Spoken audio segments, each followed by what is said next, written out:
నాన్న గోపి ఆడికెళ్ళి ఇప్పుడు దాకా బాబాయ్ వాళ్ళు పసుపు కాలం కాడకు రమ్మన్నాడు ఒకసారి.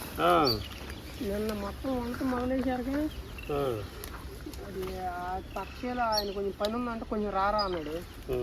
వెళ్ళని చెప్పి వెళ్ళి అయిపోవచ్చింది కొయ్యటు. ఇది అయిపోయింది, ఆ పట్ట అయిపోయింది, ఇదెల్లా ఉంది. నువ్వు కాడ కట్టుకో, సవాలు కోసేద్దాం. కట్టుకుంటా లేవ చేద్దాం, తొందరగా అయిపోవాలి, పొద్దుపోతుందిగా. చూశారు కదండి చేను ఏ విధంగా ఉంది. ఇది మొత్తం కూడా ఈ సొంతగా మనం తీసుకొని ఇత్తనాలండి. అంతకుముందు మన వీడియోలో బెండ్ల మీద కాకరల బాగిచ్చి ఒక వీడియో చేశాను కదండి. ఇది దాని నుంచి వచ్చిన ఇత్తనాన్ని తీసుకుని వేసిన చేనండి ఇది. అంటే సొంతగా మనం తీసుకుని నాటిస్తున్నాం అనమాట. చూడండి ఏ విధంగా కాసింది. ఎక్కడ కూడా వైరస్ కానీ పల్లాక్ కానీ ఏది లేదు. ఇకపోతే ఇది దాదాపు మనకి 50 రోజుల నుంచి కాస్తుందండి చేను. ఇంకా 2 నెలలు కాసిద్ది చేను ఇది. అంటే ఏంటి, ఇది మామూలుగా మనం తీసుకున్న తర్వాత ఈ భూమిలో ఉన్న ఏదైతే ఉందో పరిస్థితి దీనికి అనువుగా మార్చుకుందనమాట. అంటే మొక్క మొత్తం కూడా ఇది పూర్తి ఇక్కడ ఉన్న పరిస్థితుల్ని అలవాటు చేసుకుని బాగా ఆరోగ్యంగా పెరగటం, ఎక్కువ క్రాప్ రావడం జరుగుతుంది అనమాట. ఇకపోతే దీనికి ఎప్పుడు కూడా గుప్పిడి పిండి కూడా మనం వేసిందేం లేదు. దీనికి దోమపోటుకు సంబంధించి ఎక్కువ వేప నూనె వాడటమే జరిగిందండి. తర్వాత వచ్చేసి బలానికి వచ్చేసి జీవామృతం, కింద వచ్చేసి ఘనజీవామృతం ఇలా పారించుకోవడం మూలన చాలా ఆరోగ్యకరంగా ఉందన్నమాట చేను మొత్తం కూడా. అంతకుముందు దీంట్లో మొత్తం కూడా మనం క్యాలీఫ్లవర్ వేసాం. క్యాలీఫ్లవర్ వేస్తే దీంట్లో సగ భాగం వచ్చేసి బీరలు పెట్టాం. ఆ బీరలు మొత్తం కూడా కొయ్యడం అయిపోయిందండి, మీకు చూపించలేకపోయాను. ఇప్పుడు దాంట్లో సగ భాగం వచ్చేసి మనకి ఇది మొత్తం కూడా బెండతోట పెట్టామన్నమాట. భూమిలో ఆ క్యాలీఫ్లవర్ పెడతాం వలన ఏమైందంటే, మనం ఆకు నరికేస్తాం కదా, నరికేసి పువ్వు అనేది మనం మార్కెట్కి వేసుకున్నాం. భూమిని సరి చేసుకుని బాగా బలంగా చేసుకుని ఎక్కువ బ్యాక్టీరియా డెవలప్ చేసుకుని ఈ ఆకు ఎప్పుడైతే వేసామో దాని మీద జీవామృతం పారించుకోవడం ఏమైంది అంటే మొత్తం కూడా దానికి అదే భూమిని సరి చేసుకుని బాగా బలంగా చేసుకుని ఎక్కువ బ్యాక్టీరియా డెవలప్ చేసుకుని మనం మొక్క వేసిన కాడి నుంచి చేను ఎక్కడ కూడా కొంచెం కూడా మనకి ఏది కూడా డ్యామేజ్ లేకుండా, ఎక్కడ కూడా వైరస్ రాకుండా చాలా ఆరోగ్యకరంగా పచ్చగా పెరిగిందనమాట. ఎప్పుడైనా సరే దీని ముందు వేసిన పంట ఏది ఉందో తర్వాత ఈ పంట ఏదైతే ఉందో, అంటే ఏ పంట వేసామో తర్వాత ఆ పంట తర్వాత పంటకి ఏ విధంగా ఉపయోగపడిద్దో ఆలోచన చేస్తానే మనం ఈ విత్తనం అనేది నాటుకోవడం జరగాలి. ఈ క్యాలీఫ్లవర్ వేసామండి, ముందు వేసిన తర్వాత దాన్ని ఆకు నరుగుతాం. ఆకు నరికిన తర్వాత చేను అంతా పడిన తర్వాత అది చాలా బలాన్ని ఇచ్చింది చేనుకి. అప్పుడు ఏం చేస్తాం, మనం దాని మీద మళ్ళీ జీవామృతం అది పారించుకున్నప్పుడు అది మొత్తం కుళ్ళిపోయి దాని అంతటికి అది, అంటే మనం కృత్రిమంగా ఏది కూడా ఇవ్వమన్నమాట, అంతా కూడా సహజసిద్ధంగానే ఇస్తామన్నమాట.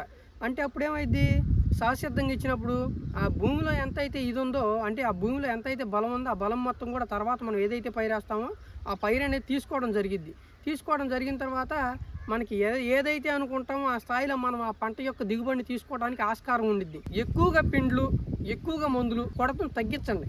అంటే మనం ఎంత కొడుతున్నామో అంత తీసుకునే పరిస్థితిలో మొక్క లేదు, భూమి లేదు. మనం ఎక్కువ పిండేసినా తీసుకోలేకపోతుంది, ఎక్కువ మందులు కొట్టినా.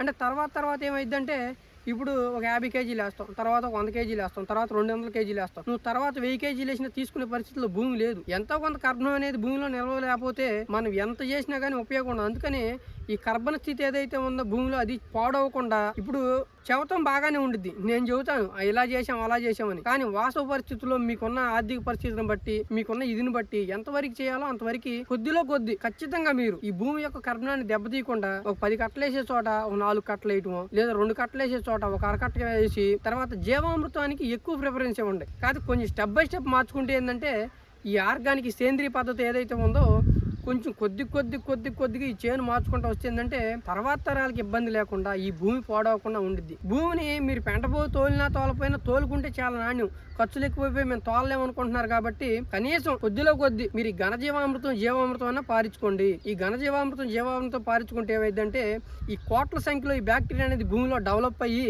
ఆ భూమి యొక్క కర్బన స్థితిని పెంచిద్ది.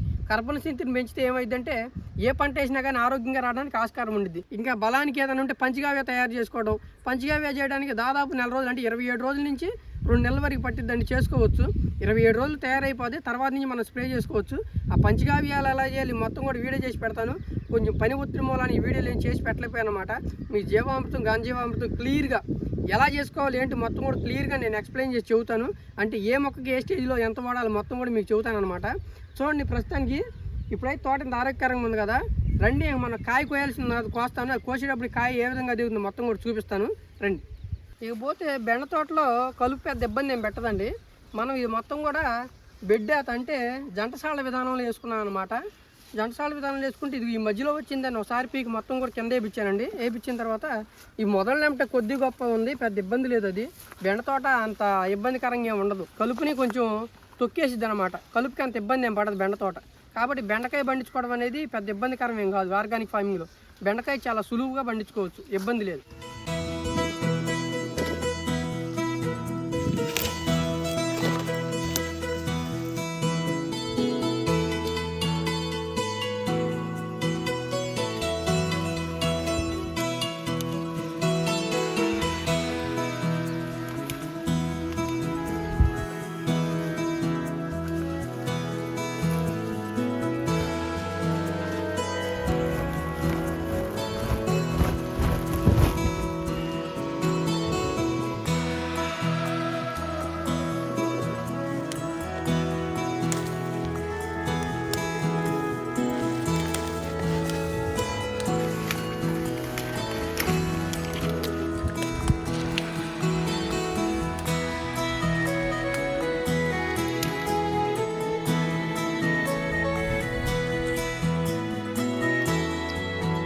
చూశారు కదండి, ఈ సొంతగా తీసుకున్న విత్తనాలు ఇవి మొత్తం కూడా మనవి.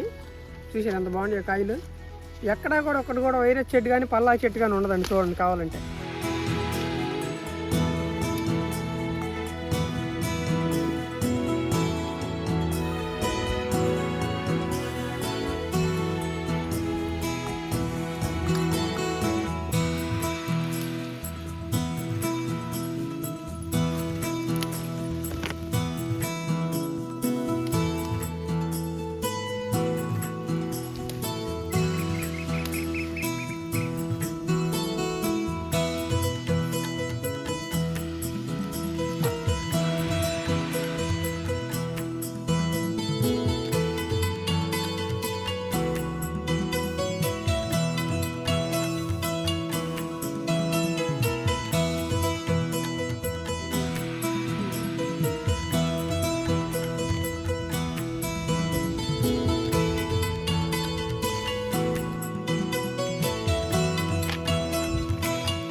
మా కట్టాడుందో చూడు.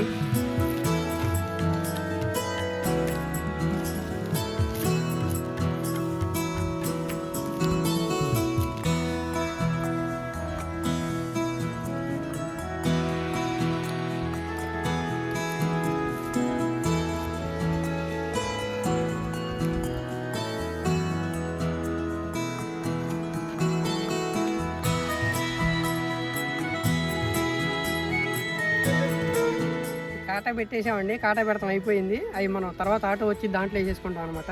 చూశారు కదండి చేను ఏ విధంగా ఉందో అదే విధంగా మనం ఏ విధంగా చూపించాం మొత్తం కూడా. నా వీడియో కనుక మీకు నచ్చినట్టయితే లైక్ చేయండి, షేర్ చేయండి, కామెంట్ చేయండి. మరిన్ని మంచి వీడియోల కోసం నా ఛానల్ సబ్స్క్రైబ్ చేసుకోండి. ఉంటా అండి, మీ తెలుగు ఫార్మర్ గోపి.